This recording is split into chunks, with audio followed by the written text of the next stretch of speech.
The 949th edition of the MMA Gambling Podcast on the Sports Gambling Podcast Network is brought to you by Underdog.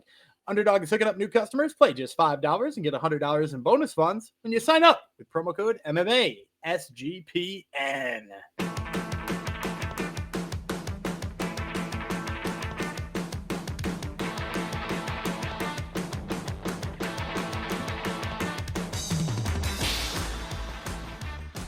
Howdy ho, DeGenerinos. Welcome to episode 949 of the MMA Gambling Podcast on the Sports Gambling Podcast Network, dedicated to the last Olympian 07, one of our friends in the Discord. I don't think I've given a shout out to before.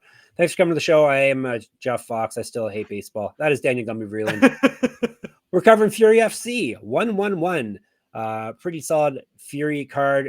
It was more solid before, but they lost the main event, which was for a title belt, but they just kicked it down the line to 112, right? Yeah, and it's actually the title fight got about 80 times better. So first of all, it's Sam Kilmer was supposed to be defending his title. They had an original opponent. It was kind of fun. Opponent dropped out. Find him a new opponent. Less fun. That opponent dropped out. And then I was like, are they going to find him anything? And at the end of the day, they did, but it had to push it down the road because now it's Manshur Kara is going to fight him for the belt. You might remember him from, he was on Road to the UFC. He got one of the showcase fights on Road to the UFC. Looked amazing in it. We've definitely broken down some of his fights on the regional scene around here. So like very exciting fight now to see Kilmer against somebody of that magnitude. So like the winner should just be in the UFC. Which is kind of exciting. But meanwhile, we also have two or three very exciting prospects here. We got somebody with tons of experience. So like this card took a hit, but like almost like it could withstand that hit. Fury FC 111, kind of a sick fight card. And there's a fighter with a 1-11 record on it, I just see. So on the early parts? The prelims, yes. Nicknamed the Cannibal. So yeah, interesting. There'll be some names that you shall recognize on this year Fury FC 111. So let's dive into it after I remind you that the NFL, NBA, college football, and NHL are all live, and we got podcasts and giving out free picks for everything. So subscribe to the SGPN feed to catch every episode wherever you get your podcasts. And if, I hear there's an MMA podcast on there too that covers pretty much every MMA event. It's pretty good too. There, so yeah, pretty good. Check it out. We win. We haven't been able to recap because while we're recording these, it turns out Ryzen and Anthony Pettis FC still haven't happened. But we did go 4-1 in Octagon. And hit both of our lightning round plays. And shout out to in the YouTube comments, Golden Pineapple. I know we've dedicated episodes to him before, but he was like, "Hey, one of the fights you didn't cover. What do you think of this underdog?" And he shot me two names, and I was like, "I'm gonna be honest, I don't have any idea who those two guys are fighting on those Octagon prelims." So I went and watched film, and I was like, "You know what? Sick pick on the underdog. I'm gonna ride with you." And he won by hook kick knockout in the first round, which was not how I saw him winning. I thought his wrestling was going to play up, but so me and Golden Pineapple in on an underdog there. Good job, Golden Pineapple. All right, so Fury FC 111, Houston, Texas, Imaging venues taking place on Sunday, so that will be November the 9th, 2 p.m. start time. Prelims, YouTube. US broadcast UFC Fight Pass. So basically, if you have UFC Fight Pass, you'll be able to watch the main card as well. 11 fights. We're pretty much covering half of them in full, and then Gummy can pick some 1-11 fighters or debut fighters for his lightning round here. So we'll start with a name you probably are familiar with. We have spoken about him before. Lester Batres Jr. He's from the United States. He's fighting Dumar Roa. He is from Colombia. 3 5-minute rounds, 155. Rua is El Legendario Samurai. Good name. Here's a good record too. 21-24 with 1 no contest. Whew. He's been around. That's 46 fights. So this will be his 47th. 12 knockouts, 4 submissions. He's been knocked out 7 times, submitted 9 times. 0-3 in Fury. He's on a 6-fight losing streak. He's got 1-6 with 1 no contest over his last 8. He's been finished in back-to-back fights. He's fought at 135, 145, and 170. He can lose at every weight class. 2011 Pro MMA debut. Batres Jr., the unit, 6-1, 2 knockouts, 2 submissions, never been finished in any fights. All those fights taking place in Fury. That's why you probably have heard of him. He's won 2 straight, both via TKO. He's fight at 170, 13 years younger than Roa, 2 inches taller. Yeah, Batres, negative 2,000. Oh, dear. Yeah, this was the fight we probably weren't going to break down if if we did get a Sam Kilmer fight, you know, and before anybody's just like, oh, you're just taking the super favorite and you're not even doing your due diligence. No. Remember, I'm the only one out there who correctly predicted that Lester Batres would take his prospect loss against Brett Pastore, right? I had that one at plus 900. I don't just pick guys when I see negative 2,000 next to their name and know they're going to win. But this is like a wild mismatch. Dumar Roa, I went back and I watched his fight with Michael Blockhus, who we'll see a little bit later on this card. And basically, like, he's got decent hands for a guy with a record looking like it does. But they've definitely gotten slower as he's aged and taken more wear and tear. But like, you know, just as soon as Blockhus wanted to take down. Now, granted, Blockhus is a University of Minnesota wrestler, so like take that with a grain of salt. But as soon as Blockhus wanted to take down, he picked him up, and I think he could have thrown him out of the cage if he wanted to. Like, that's how high he had him, which is pretty impressive at lightweight. Like, to pick a guy up and basically have him the correct height to throw him all the way out.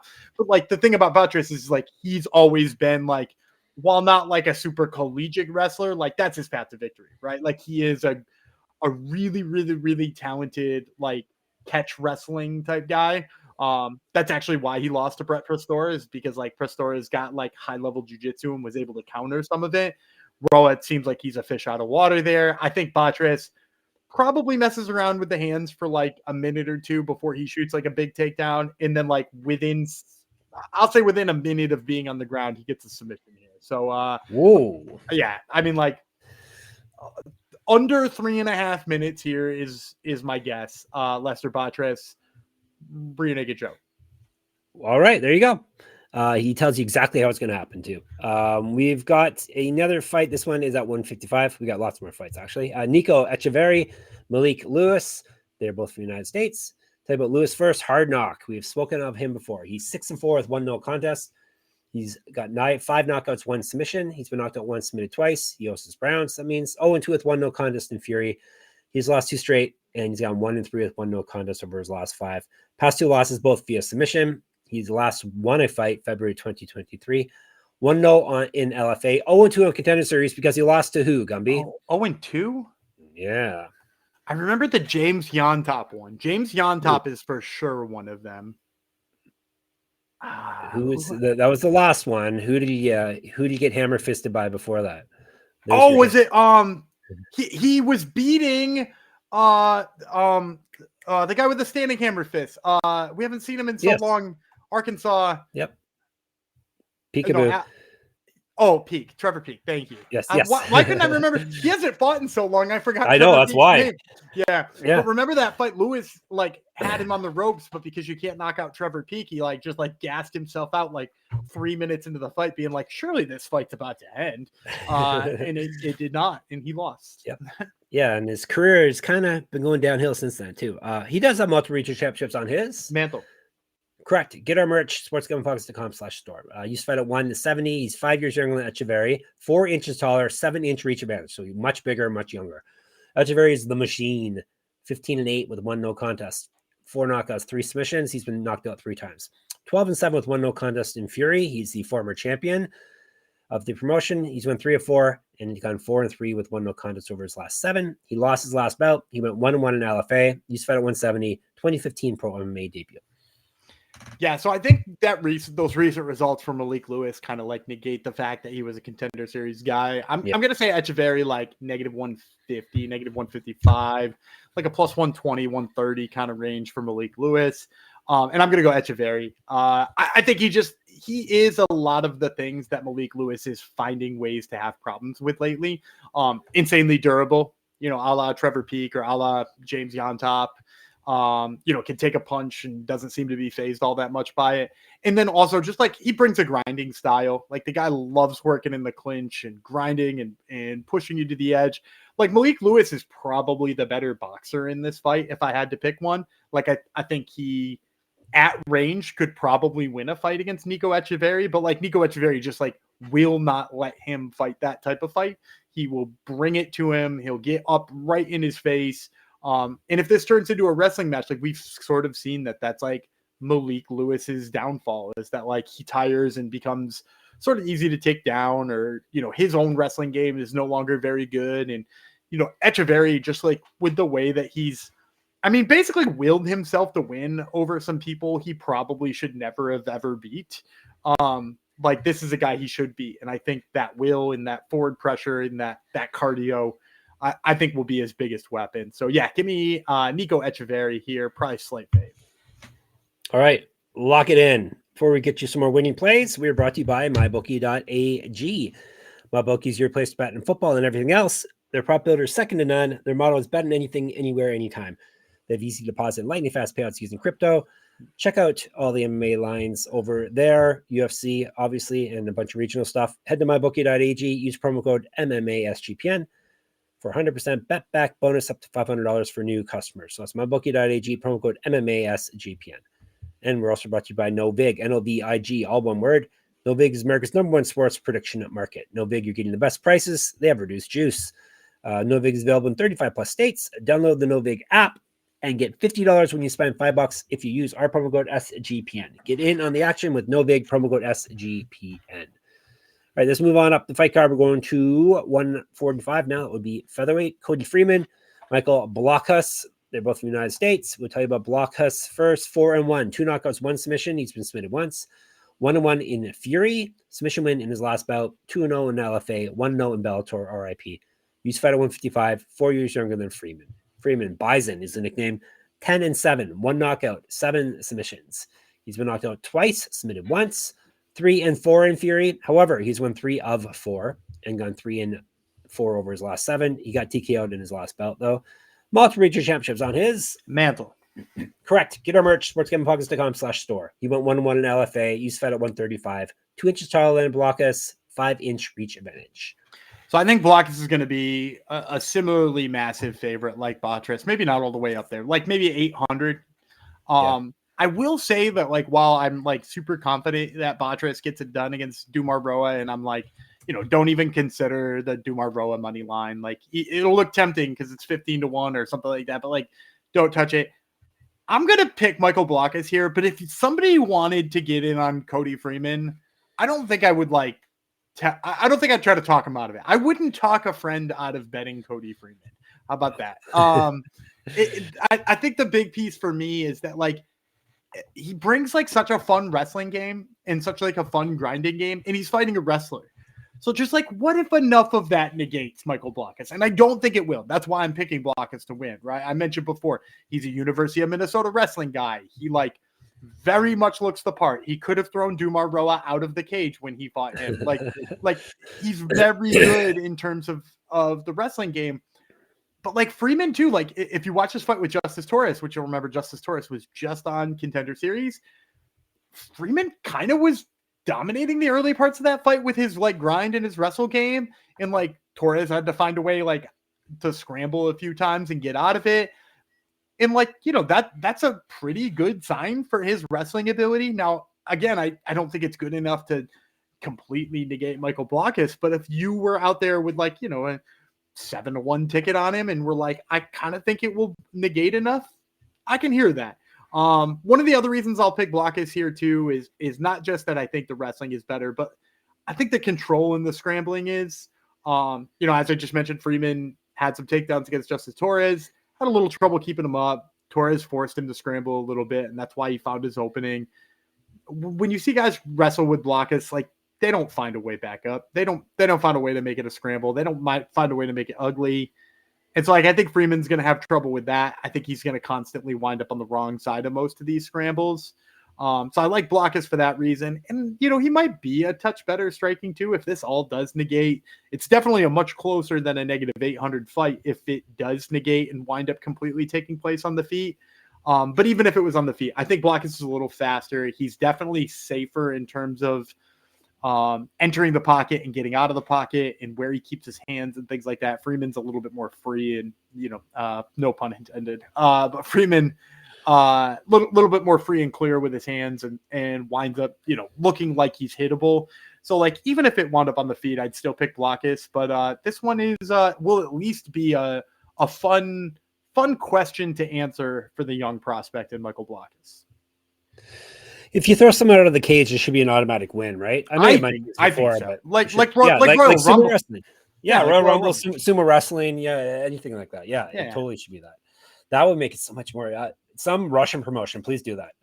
It was it almost happened. I think we've definitely talked about this because somebody congratulated me on the poll, but it definitely almost happened in the UFC with Johnny Hendricks and Ricardo Funch. Do you remember Ricardo Funch? Yeah, I remember the name. Yeah, me and Ricardo Funch used to train in the same gym together. Oh yeah, yeah. Did you ever try to throw him out of the cage? No, but it was right around the time Johnny Hendricks did. Yes. Don't mention anything then. Yeah. All right, we got a main event and more winning plays for you after I tell you about Underdog. Underdog is your home for pick'em entries where you can win up to 5,000 times your entry. Gumby's got a winning play for you right now. Yeah, so we got the Bulls and the Sixers here on Tuesday. I'm going to keep this one simple. Nikola Vucevic, just an absolute animal down low. He might not block any shots. He might not stop people from taking any of those shots, but he's sure as heck going to pick them on up if you miss them. So I'll take the higher than on the rebounds for Nikola Vucevic. All right. Underdog's got a brand new offer for new customers. Play just $5 and get $100 in bonus funds when you sign up with our code MMASGPN. And Rhythm, RITHMM. Rhythm is crushing in college football, NFL, and now it just added the NBA. Rhythm is also giving away weekly cash prizes just for tracking your bets in the app. Track 5 bets of the same type from any model you build, and you can win $1,000. Gumby's probably got another play for you here for Rhythm this time. Yeah, let's stick it with the Bulls and the Sixers. Why not take the Bulls here? They're going to be road underdogs here against the 76ers on Tuesday. With as good as they've been, I just don't understand the disrespect on all the lines here for Chicago. So let's take the Bulls, and heck, we don't even want the points. We'll just take them. Whoa, look at you. Yeah, I'm just going to take them on the money line. Take that. Wow. All right. See if Rhythm agrees. You can sign up with their promo code SGPN25 when you download the Rhythm app for 25% off your first month. So download Rhythm, RITHMM, and the promo code is SGPN25. And we're to our main event of the evening. Was the co-main event. He's been bumped up to the main event. Dilano Taylor versus... Did you miss? You missed a fight, my man. Oh, yes. Did I miss a fight? Yeah, you just missed the fight. I did. Why don't we hate that featherweight one first? I know. Why? Let's do a featherweight fight. I gave you your ad read early. Okay, now you get two more fights. Tony Toro, how can I forget him? Versus Sean King. They're fighting at featherweight. Let's break her down by telling you about Tony the Terror Toro. It's a tongue twister. 5-2 with 4 knockouts. He's never been finished in a fight. All those fights taking place in Fury. He's won 3 of 4 TKO win in his last bout. He used to fight at bantamweight. King 2-0 with 1 knockout, 1-0 in Fury. 6 years younger than Toro, 5 inches taller. So a new guy on the scene. Yeah, love Sean King. I don't know how to line this one because Tony Toro has been in Fury for a while and has fought for some other promotions we've heard of. But he has 5-2 versus 2-0. I think 2-0 is maybe still too fresh to be a favorite automatic. Like usually on these regional shows, you see a guy 6-0 or 7-0, automatic favorite. Against the guy with a loss, automatic favorite. 2-0 might be fresh enough. I'm going to say pick him here. But with that being said, I like Sean King quite a bit. He is a very exciting prospect in that he blends styles really well. It looks like he's almost got like a karate style standing up. He's like a little bit too upright, but like uses his range really well. And there is a lot of range. I don't know if you said the height in the discrepancy. 5 inches taller. 5 inches taller. And I bet you it's more than that in the range because like Sean King's got some lanky arms too. So I'm gonna guess like he's probably got 6-7 inches of reach on him. And so like fighting from that like karate style that's like already kind of hard to get to the head, like Tony Toro is gonna have to overextend himself. And that's like maybe the biggest problem with Tony Toro anyway, is that like he comes with lots of pressure. Like he's a big pressure guy. His pressure boxing has always kind of like brought him into fights that like maybe he seemed overmatched in. But like in this one, I think like he's going to be swinging and he's going to be so far away that those like counter strikes are going to be right there for Sean King. Like he could easily sleep Tony Toro with some like a really nice counter right or something like that. And then on top of that too, like I feel like it's worth mentioning Sean King is an excellent wrestler for a dude who like has this like kind of fun striking style and people are going to be hyped on how cool he is on the feet and stuff like that. Like he also has like a really sick single leg takedown. He'll mix in the double legs, but like I like the fundamentals on his single more than his double. And he comes from a wrestling background, which you can hear on the Top Turtle MMA podcast this week. He comes from a wrestling background. He's super, super, super young. So like, we've talked about this with young prospects before. Like when you don't see them for a little bit, sometimes they're a brand new person when you see them. They've got a whole new wrinkle. They've got this whole new aspect of his game. And he's only 22. So like, you don't see him for a couple of months. He might come back and you'd be like, man, that is so much better. Cause they just, what they're learning is they're integrating so much quicker and have so much more to learn. And so between that and the range, I just think it's going to be too much for Tony Toro. So I'm going to take Sean King here. I can see the fans getting behind him. Tony Toro's having, 3 times as many fights probably will play into the line, but I'm going to say Sean King, pick him price, maybe a slight favorite. All right, let's see what the topologists say. They say King, 81%. Boo. Man, they like Sean King, huh? But that's hate on Tony Toro too, because like in the past, I've said, I think people are hating on Tony Toro too much. And I'm, I just sat here and picked against him. So like shame on me as well. But like, he's much better than what the fans are giving him credit for. And he's fought some really tough dudes too. All right, now we can talk about the main event. Dilano Taylor, United States, Ismail Israilov. He is from Russia. They're fighting 3 500 rounds at 170. Israilov is Bertie is the nickname. 6-1 with 3 knockouts. He's been submitted once. 1-0 in LFA. He's won 3 straight fights. 1-0 in Fury, I think is what I was supposed to put there. He's won 3 straight fights. He last lost September 2021. He's fought at 185. 1-0 bare knuckle fighting. 3 years younger than Taylor. Taylor's the postman. 12-5. 4 knockouts, 3 submissions. He's been knocked out 4 times. This is his LFA, his Fury. I want to say LFA again. Fury debut. He's won 2 straight and gone 3-4 over his last 7. His past 2 wins both came via finish. He's not fought though since September 2024. He's not lost since June 2023. He went 3-4 in PFL. He's missed weight before at this weight class, 170. He's a regional champ. He's fight up at middleweight. 2 inches taller than Israilov, 4-inch reach advantage. Yeah, I'm gonna go Dilano Taylor. I think he's probably going to be an underdog in this fight. Ismail Israilov seems to be a guy who Fury's high on, fans are high on. He's got no V at the end of his name. His first name looks like his last name. All those things tend to. Perfect.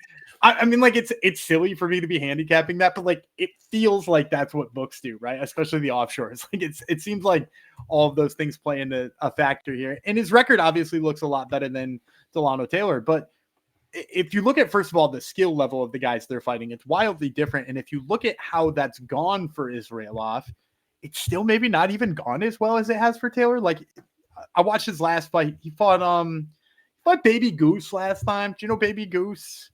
What's his real name? Damn, what the hell is his real name?